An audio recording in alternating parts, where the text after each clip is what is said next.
Hey everyone, तो कैसे हैं आप सब। आज एक ऐसा इशू डिस्कस करेंगे हाल ही में जिसके अगेंस्ट काफ़ी क्वेश्चन रेज हुए हैं, सेडिशन लॉ। बहुत से लोगों का ये कहना है कि ये जो सेडिशन लॉ है वो वायलेट करता है राइट्स को। इस सेडिशन लॉ को हमें रिमूव कर देना चाहिए। ये एक ऐसा लॉ है जो ब्रिटिश एरा से चलता आ रहा है, अब इस लॉ की ज़रूरत नहीं है। इसी चीज़ के रिगार्डिंग जो हमारे honourable supreme court of India है उन्होंने भी अपनी कई स्टेटमेंट्स दी हैं। सभी चीज़ों को ध्यान से देखेंगे, वीडियो पूरा देखिएगा।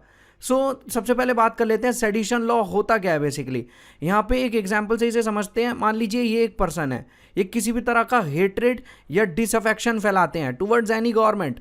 यहाँ पे एनी गवर्नमेंट कहने के पीछे का मेरा पर्पस यही है कि फ़र्क नहीं पड़ता यहाँ पे सेंट्रल गवर्नमेंट है या स्टेट गवर्नमेंट है। अगर इस पर्सन ने किसी भी गवर्नमेंट के अगेंस्ट यहाँ पे हेट्रेड या डिसअफेक्शन फैलाया तो इन्हें बुक कर लिया जाएगा under section 124A of Indian penal code में। और एक बार इन्होंने ये ऑफेंस कमिट कर दिया तो उसके बाद इन्हें 3 साल तक की यहाँ जेल हो सकती है, इम्प्रीजनमेंट फॉर लाइफ तक हो सकती है और इन्हें फाइन भी देना पड़ सकता है। अब बात करते हैं हमारे सुप्रीम कोर्ट का क्या कहना है इस कंटेक्स्ट को लेके। एक पिटीशन सुन रहे थे supreme court, basically major general SK Vombatkere की, रिटायर्ड मेजर जनरल है बेसिकली। इन्होंने चैलेंज की थी यहाँ पे सेक्शन 124A को इंडियन पीनल कोड के, जो कि बात करता है ऑफेंस ऑफ सेडिशन के बारे में। यहाँ पे जो honourable chief justice of India है NV रमन्ना सर, वो उन्होंने बात की है अटॉर्नी जनरल ऑफ इंडिया के साथ, KK वेणुगोपाल सर के साथ। यहाँ जो चीफ जस्टिस ऑफ इंडिया है वो बेसिकली ये कहते हैं कि ये जो सेडिशन लॉ है ये कॉलोनियल लॉ है। बेसिकली ये एक ऐसा लॉ है जो कि ब्रिटिश एरा का है और यहाँ पे इस लॉ को लाने का मतलब ही यही था जिससे यहाँ जो फ्रीडम मूवमेंट है इंडिया की उसे दबाया जाए। फ्रीडम मूवमेंट जो कि 1947 से पहले बेसिकली चल रही थी और ब्रिटिशर्स बहुत टाइम से ये लॉ यूज़ करते आ रहे थे अगेंस्ट इंडियंस, जिससे यहाँ पे जो इंडियन रेवोल्यूशनरीज थे, इंडियन फ्रीडम फाइटर्स थे, उनकी आवाज़ यहाँ पे दबाई जा सके, इस लॉ को यूज़ करके उनका मुंह बंद किया जा सके। आप देख सकते हैं कुछ फ्रीडम फाइटर्स का भी यहाँ पे जिक्र हुआ है, जैसे महात्मा गांधी हो गए, बाल गंगाधर तिलक हो गए। यहाँ चीफ जस्टिस ऑफ इंडिया ये भी कहते हैं कि 75 साल हो गए आज़ादी को, उसके बाद भी क्या हमें सही में ऐसे लॉ की ज़रूरत है। Attorney general of India KK Venugopal basically यहाँ ये कहते हैं कि हमें कंप्लीटली रिमूव करने की ज़रूरत नहीं है इस लॉ को, लेकिन हम इसकी गाइडलाइंस में फेरबदल करके इसको ऐसा बना सकते हैं जिससे ये वापस अपने लीगल पर्पस को मीट कर पाए। अब देख सकते हैं यहाँ जो चीफ जस्टिस ऑफ इंडिया है उन्होंने एक तरह का कंसर्न जताया है मिसयूज़ को लेकर इस लॉ का। जो चीफ जस्टिस ऑफ इंडिया उनका ये कहना है कि पास्ट में भी कहीं ना कहीं इस लॉ का काफ़ी मिसयूज़ हुआ है और आने वाले टाइम में भी होगा।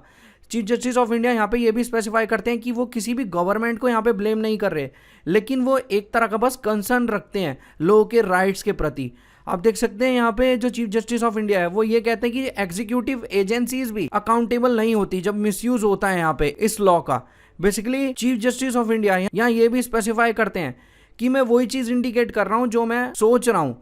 बेसिकली यहाँ पे कहीं ना कहीं जो वर्ड्स हैं चीफ जस्टिस ऑफ इंडिया के वो यही दर्शाते हैं कि वो एक तरह का कंसर्न रखते हैं लोगों के राइट्स को लेके। यहाँ जो चीफ जस्टिस ऑफ इंडिया है NV रमन्ना सर, आप देख सकते हैं इन्होंने एक बहुत बढ़िया एग्जांपल दिया है इस सेडिशन लॉ के पर्सपेक्टिव को लेके, जो आपको जरूर सुनना चाहिए।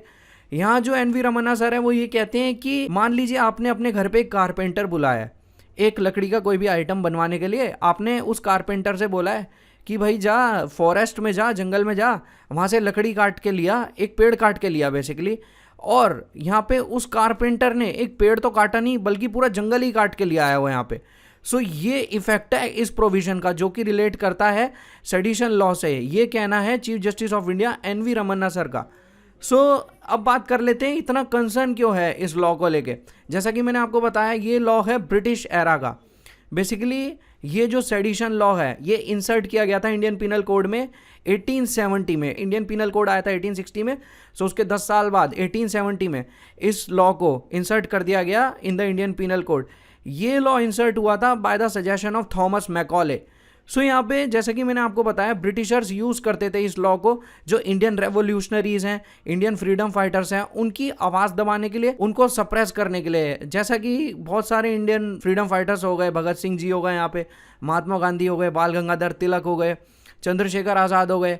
जब भी ये आज़ादी की बात करते थे फ्रीडम फाइटर्स, इंडियन रेवोल्यूशनरीज, जब भी ये कहते थे कि हमें पूरी तरीके से फ्रीडम चाहिए, अंग्रेज़ों को हमें वापस भेजना है, तो अंग्रेज़ यही लॉ इनके अगेंस्ट यूज़ करते थे और कह देते थे भैया ये तो हमसे बगावत कर रहे हैं, और अंग्रेज़ बुक कर लेते थे इन सब इंडियन फ्रीडम फाइटर्स को under section 124A of Indian penal code में। अब बात कर लेते हैं, काफ़ी क्वेश्चन इस चीज़ पे भी आ रहे थे कि क्या सेडिशन लॉ सही में फंडामेंटल राइट्स को इन्फ्रिंज करता है। देखिए ये बात कुछ एक्सटेंट तक ठीक भी है। Article 19(1) of the Indian constitution जो कि बात करता है freedom of speech and expression के बारे में, तो यहाँ पे कहीं ना कहीं सेडिशन लॉ इस चीज़ को भी इन्फ्रिंज करता है। देखिए मैंने भले ही कह दिया है कि एक पर्सन के राइट्स प्रोटेक्टेड है under article 19(1) of the Indian constitution जो कि है freedom of speech and expression, लेकिन मेरा ये कहीं से भी मतलब नहीं है कि आप गवर्नमेंट को कुछ भी कह देंगे उल्टा सीधा और आप प्रोटेक्शन ले लेंगे अंदर article 19(1) of the Indian constitution में।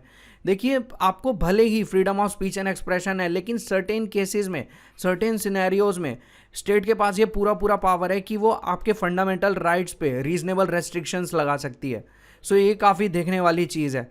लेकिन ऑन द अदर हैंड अगर हम चीज़ें थोड़ी अलग पर्सपेक्टिव से देखें तो यहाँ पे बहुत सारे ऐसे इनोसेंट लोग होते हैं जिन्होंने इतना कुछ बोला भी नहीं होता गवर्नमेंट के अगेंस्ट, हेट्रेड भी नहीं फैलाया होता, फिर भी उन्हें बुक कर लिया जाता है under section 124A of Indian penal code में, जो कि एक तरह का मिसयूज़ दर्शाता है इस सेडिशन लॉ को लेके।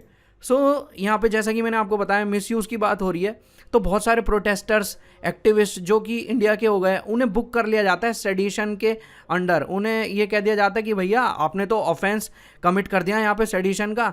मान लीजिए बहुत सारे प्रोटेस्टर्स हैं यहाँ पे, एक्टिविस्ट है जो कि बात कर रहे हैं, कुछ पॉलिसीज़ बनाई है गवर्नमेंट ने, लेकिन वो उस पॉलिसीज़ से यहाँ पे सेटिस्फाई ना होके गवर्नमेंट के बारे में बात करते हैं। गवर्नमेंट उनकी बातों से, यहाँ पे उनके व्यूज़ से, उनके ओपिनियन से डिससेटिस्फाई हो जाती है, तो वो इन सभी प्रोटेस्टर्स और एक्टिविस्ट को बुक कर देती है under section 124A of Indian penal code में।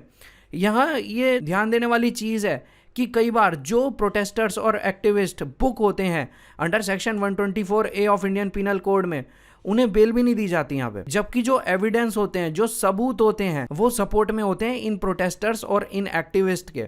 सो काफ़ी हैरान कर देने वाली चीज़ है। एक चीज़ पे और ध्यान देते हैं कि क्या जो सेडिशन लॉ है उसका रिमूवल जो है वो पॉसिबल है भी या नहीं। देखिए अगर हम बात करते हैं रिमूवल की, तो बिल्कुल रिमूव हो सकता है ये, अगर लेजिस्लेचर चाहेगा तो वो एक बिल पास करेगा जिसके थ्रू वो section 124A of Indian penal code को यहाँ पर रिपील कर देगा। बेसिकली यहाँ पे ये क्वेश्चन भी अराइज हो रहा था, सुप्रीम कोर्ट ने ये क्वेश्चन पूछा था लेजिस्लेचर से कि बहुत सारे लॉज जो ब्रिटिश एरा के थे आपने उनको रिपील कर दिया, यहाँ रिमूव कर दिया है यहाँ, लेकिन आप इस सेडिशन लॉ को अभी भी रिटेन क्यों करके रख रहे हैं इंडियन पिनल कोड में। दूसरी बात अगर आती है, जैसा कि के वेणुगोपाल सर ने बोला कि हमें पूरी तरीके से स्ट्रक डाउन करने की, रिमूव करने की कोई ज़रूरत नहीं है इस लॉ की, बल्कि हम इसकी गाइडलाइंस में थोड़ी चेंज कर सकते हैं। देखिए वो भी हो सकता है, सेम प्रोसीजर उसी चीज़ के लिए भी रहेगा। बिल पास होगा पार्लियामेंट से, प्रेसिडेंट के यहाँ पे साइन होंगे और यहाँ पे अमेंडमेंट हो जाएगी इसी section 124A of Indian penal code में। मुझे उम्मीद है आज की वीडियो आपको अच्छी लगी होगी, जिस इन्फॉर्मेशन को आप यहाँ गैदर करने आए होंगे वो आपको मिली होगी। Have a great day.